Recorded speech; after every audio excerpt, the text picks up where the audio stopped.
Hello everyone! Magandang buhay sa lahat! Ayan, at ako'y mag-share sa inyo ng very easy and very fast tomato noodles. Ayan, gumamit po tayo dyan ng Japanese udon noodles. Ayan, fresh. Ayan, nakikita nyo yung white.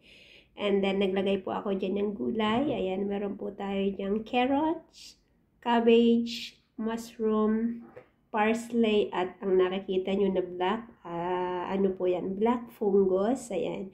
At meron po tayo dyan nilagay na sesame seed. Ayan. At talagyan po natin siya ng soup base. Ayan. Ito po ang aking nilutong mainit na tomato soup. Ayan. Para sa ating healthy noodles. Ayan. At meron din po tayo dyan ilalagay na fried egg. Ayan.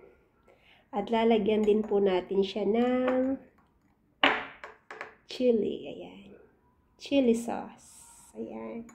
Para maanghang sa malamig na panahon. Ayan. Yan lang po ang aking i-share sa inyo.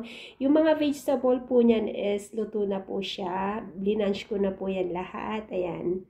Gumamit ako ng 3 pirasong mushroom. Ayan. Madami po siyang gulay kasi vegetarian po ang host. Ayan. Ayan lang po ang aking ma-share ngayon.